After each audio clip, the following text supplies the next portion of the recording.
Hey everybody, Hoosier Jedi here with another review for you, and this time I'm talking the Doctor Who episode Kill the Moon. And overall, I did like this episode in general. There are just certain elements of it that I didn't like all that much. Now, the atmosphere in this episode is really cool.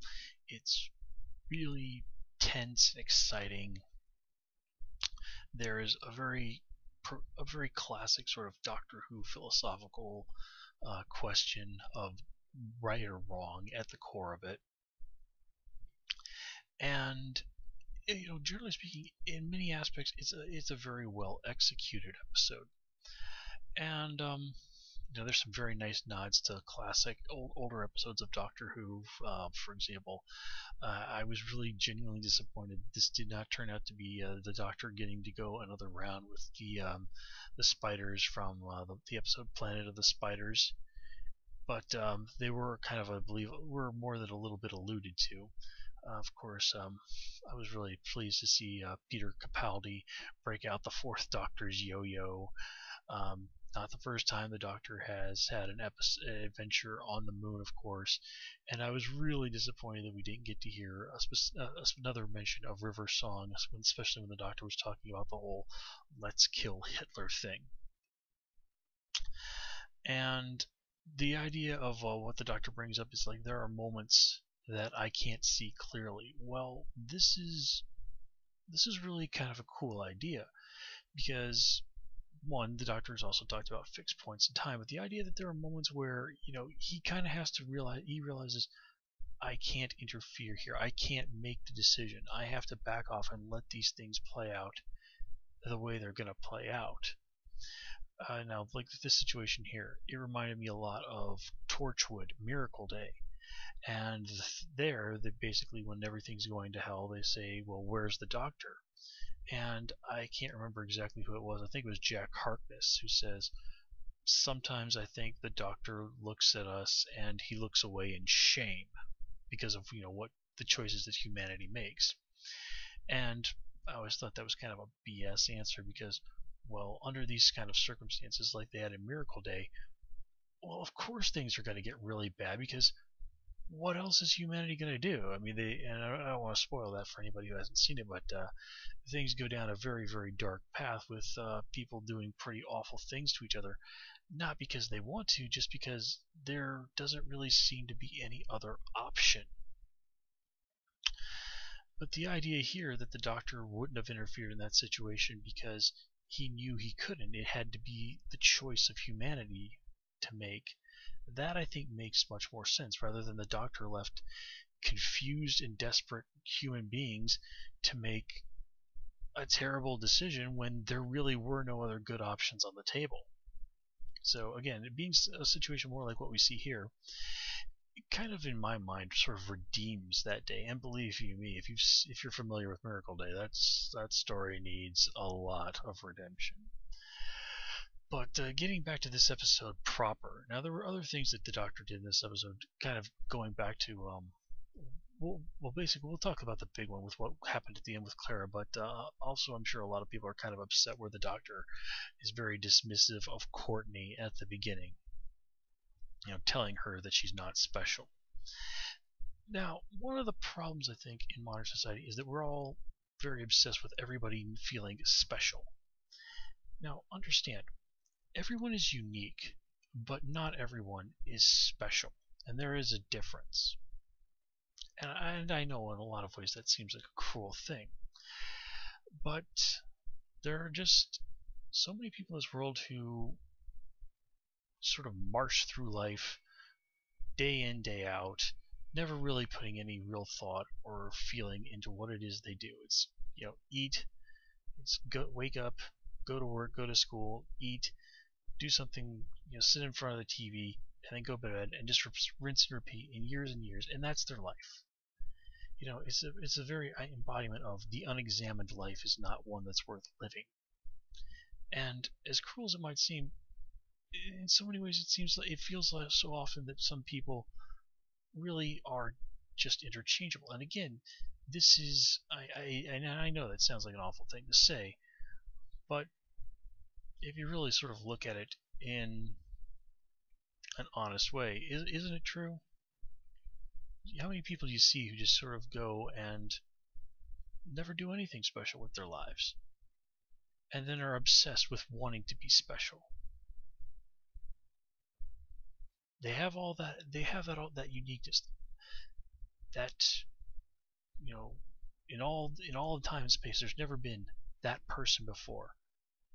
But so many people just completely waste it. They never do anything with their uniqueness. They never do anything to make themselves special.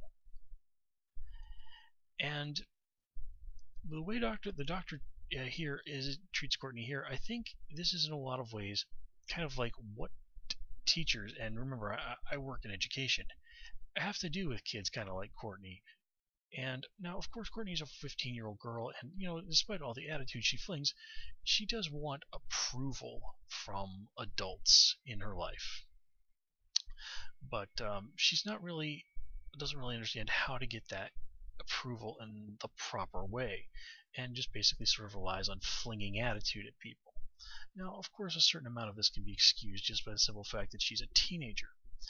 But when you're dealing with kids like this, especially ones who really enjoy giving people a hard time like Courtney, to put it bluntly, coddling of, oh no, you're special, you're unique, you're wonderful, that doesn't work.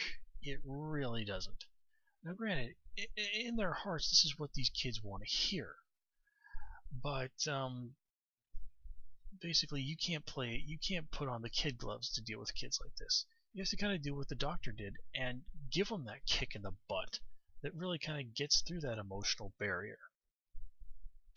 Now you notice that it doesn't take very much probing from Clara for the doctor to say, like, okay, Courtney Woods, you're the first woman on the moon.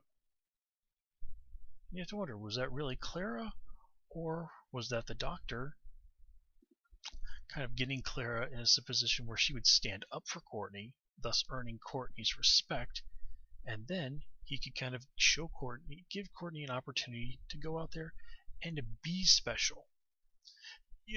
That's the thing when you're working with kids. As an educator, you want to do the best you can for every single kid. You want them all to have good lives and go out there and be successful and be happy. And the thing that drives you crazy is that kids are basically fighting you constantly tooth and nail to try and avoid letting you help them. Now again, you have to excuse a certain amount of this because they're teenagers, and hey, it's pretty understandable why people would not like school. I didn't like school when I was in school. I liked to learn, but I didn't like school. But still. So I do kind of think that part of it was the doctor's rather brusque attitude, but I also think he saw very clearly what it was he had to do to get through Courtney's shell. And it worked. It worked really well, and it did cement the bond between Courtney and Clara. Now, at the end where Clara's all pissed off and yelling at the doctor and is like, how can you leave us to make this decision? You have the benefit of all this Time Lord knowledge and wisdom, and you even had a pretty good idea that this was all going to work out. Well, if the doctor had said to Clara, I'm pretty sure this will all work out, Clara would have just done whatever the doctor told her. She wouldn't have consulted the people of Earth, Courtney, Clara, and the astronaut lady. They'd have all just gone along with what the doctor said.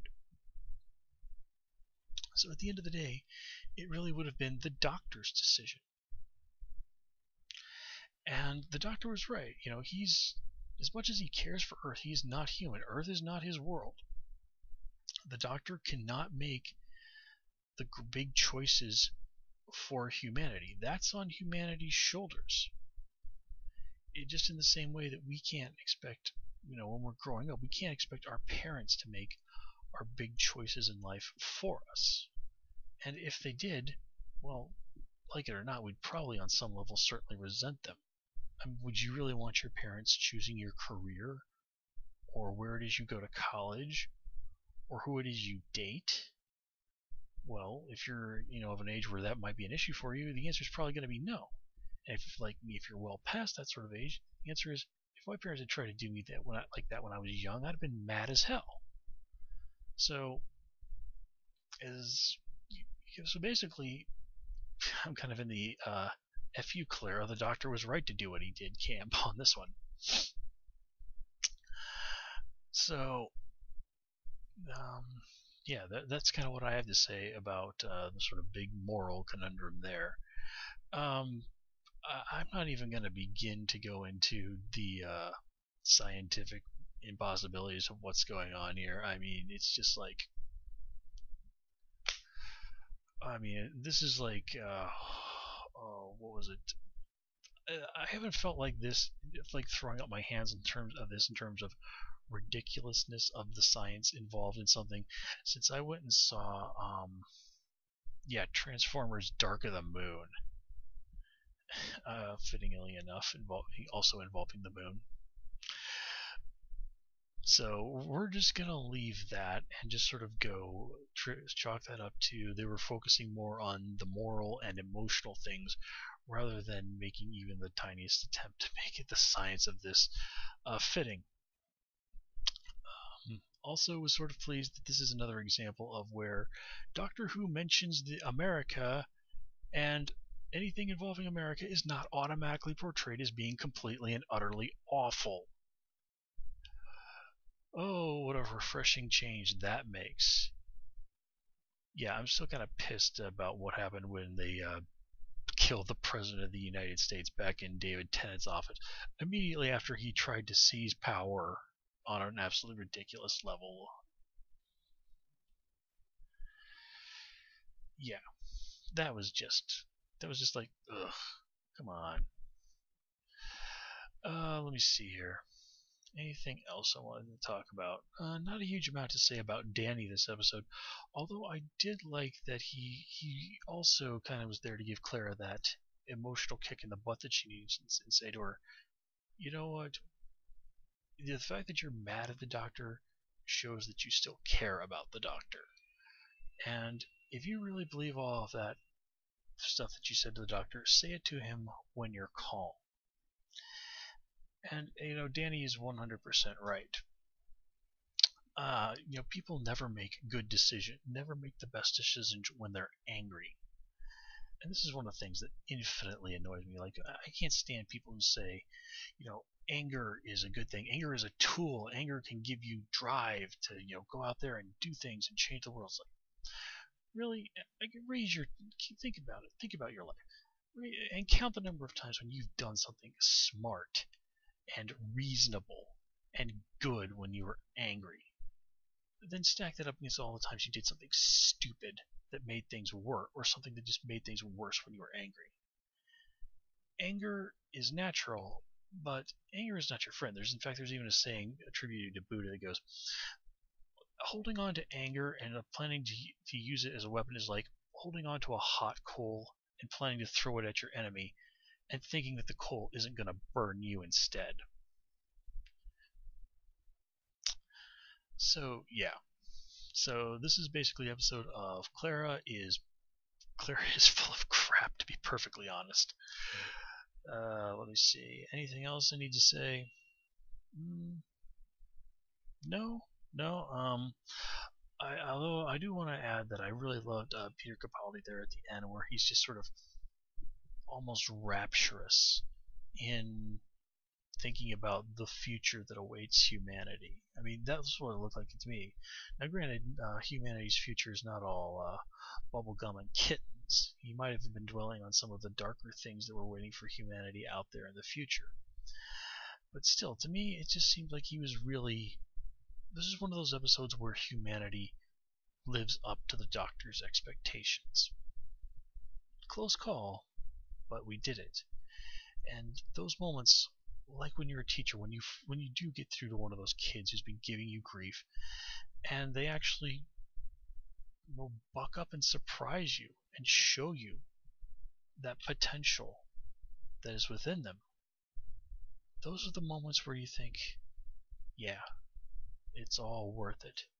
This is all worth it. This is why I do this.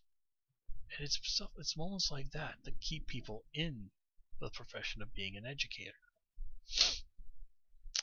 And I think it's moments like that that keep the Doctor coming back to Earth again and again. Alright guys, I think that's all I have for you this time around. As always, please comment, rate, and subscribe, and of course you can follow me on Twitter at Hoosier Jedi. Until next time, take care and have a good one.